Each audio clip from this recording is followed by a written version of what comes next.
अस्सलाम वालेकुम स्टूडेंट्स। तो स्टूडेंट्स आज न्यूमेरिकल नंबर 4.7 एंड 4.8 को डिस्कस कर लेते हैं। चैप्टर है हमारे पास chapter number 4 turning effect of force. तो न्यूमेरिकल नंबर 4.7 की आज पहले स्टेटमेंट पढ़ते हैं, फिर इसको देखते हैं कि इसमें हमने क्या क्या फाइंड आउट करना है। तो सबसे पहले अगर आप न्यूमेरिकल की स्टेटमेंट पढ़ो तो वो कह रहा है कि 5 newton ball hanging from a rope is pulled on the right by a horizontal force. तो एक हॉरिजॉन्टल फोर्स से आप एक 5 न्यूटन की मतलब एक आपके पास बॉल हंग की हुई थी 5 न्यूटन की, उसको आपने वही हॉरिजॉन्टल 5 न्यूटन की जो बॉल थी उसको हॉरिजॉन्टल एक फोर्स की मदद से आपने पुश किया, ठीक हो गया, और उसने उसको हॉरिजॉन्टल फोर्स को एफ कह दिया। The rope makes an angle of 60 degree with the ceiling as shown. तो जो सीलिंग है जिसके साथ उसको ऑब्वियसली उस रोप के साथ जो रोप को कहीं पे तो जोड़ा होगा ना, उसका फिक्स पॉइंट होगा जहाँ से उसको अटैच किया होगा, तो वो सीलिंग है। तो उसके साथ वो 60 डिग्री का एंगल बना रही है। Determine the magnitude of force and tension in the string.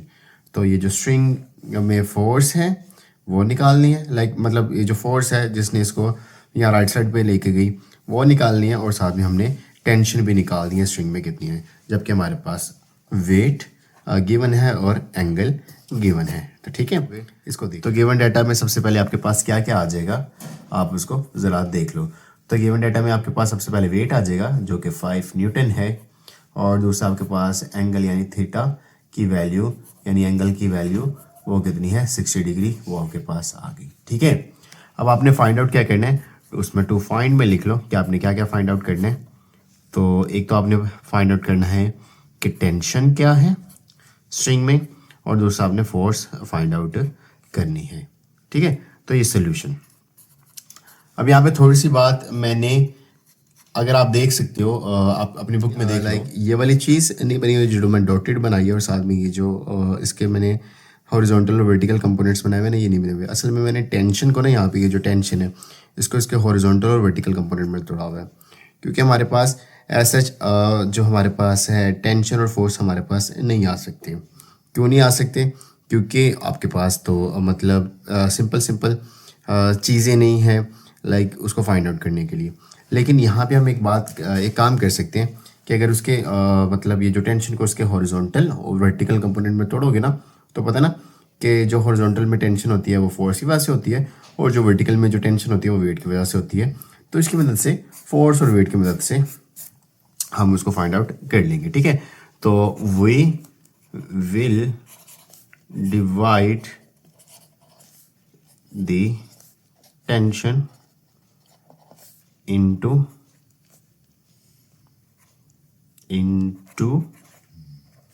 its components।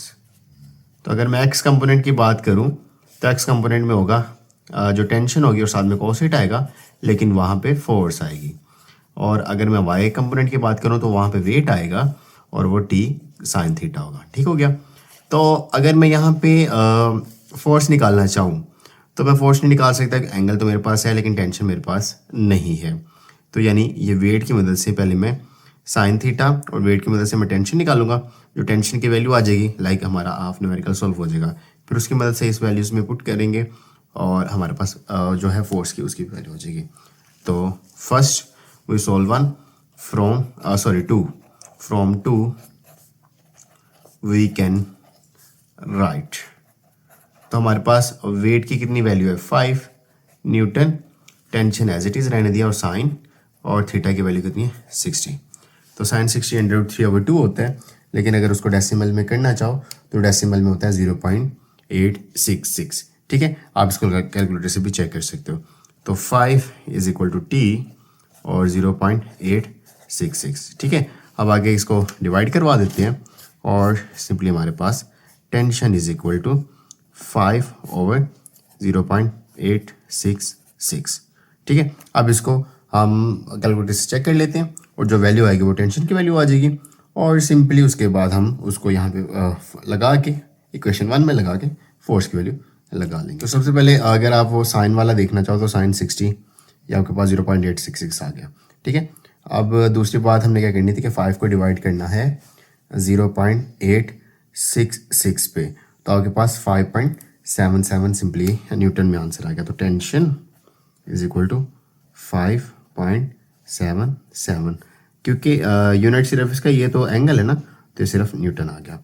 ठीक है, अब इस वैल्यू को पुट इन 1 में पुट करोगे तो force as it is, tension की जगह 5.77 और साथ में कोस, और एंगल कितना है 60 डिग्री। कोस 60 डिग्री पहले निकाल लेते हैं, तो यहाँ पे हमारे पास कोस 60, तो आगे हमारे पास 0.5 और f is equal to 7 multiply by 0.5, तो 0.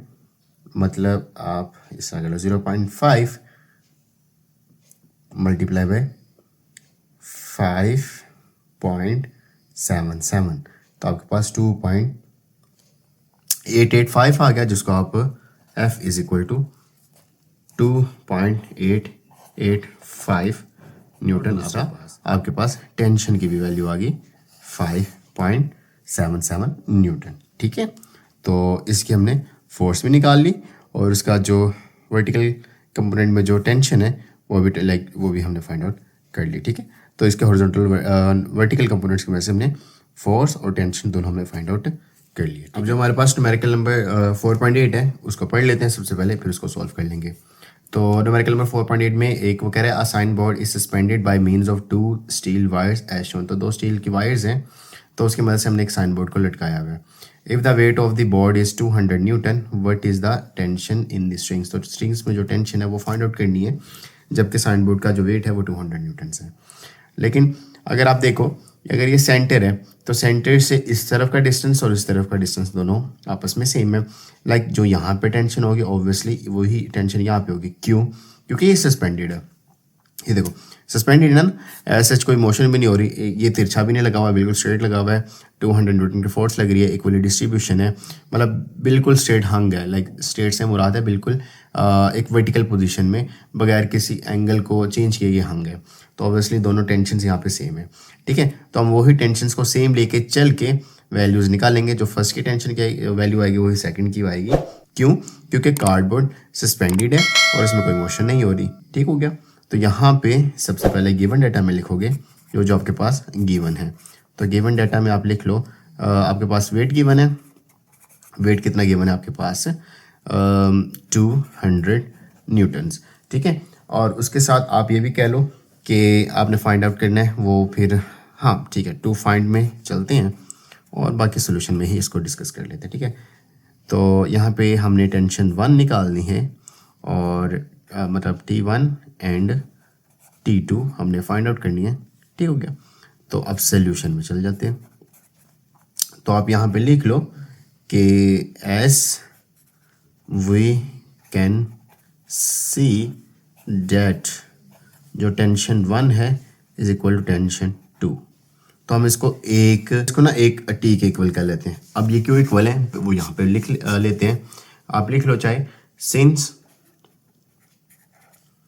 दी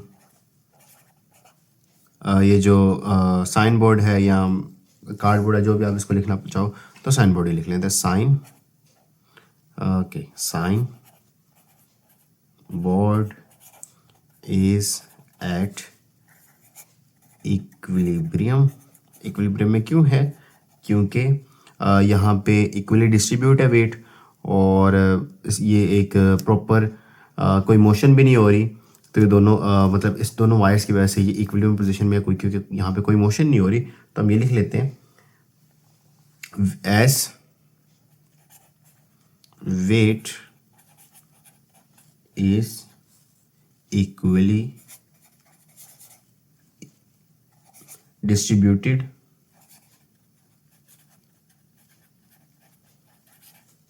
बिटवीन द 2 वायर्स।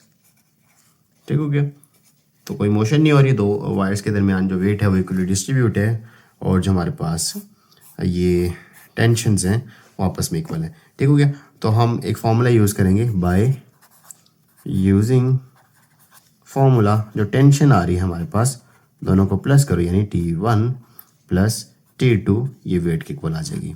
लेकिन हमने अभी लेके चले T1 और T2 आपस में इक्वल है, तो T plus T is equal to W। T O T 2T आ गया इज इक्वल टू डब्ल्यू, और वेट की वैल्यू ज़रा लगाओ, तो वेट की वैल्यू है 200 और t को 200 पे डिवाइड कर लो, 2 1 2 2 1 0 0, तो t इज इक्वल टू 100 और साथ में न्यूटन आ जाएगा। ठीक हो गया, क्योंकि टेंशन है तो टेंशन भी ऑब्वियसली न्यूटन में होती है। So the tension in each wire is 100 Newton. तो दोनों वायर्स में जो टेंशन है वो 100 न्यूटन इक्वली डिस्ट्रीब्यूट है। ठीक है, तो ये सिर्फ छोटा सा न्यूमेरिकल था, इसको इस तरह हमने सॉल्व कर लिया।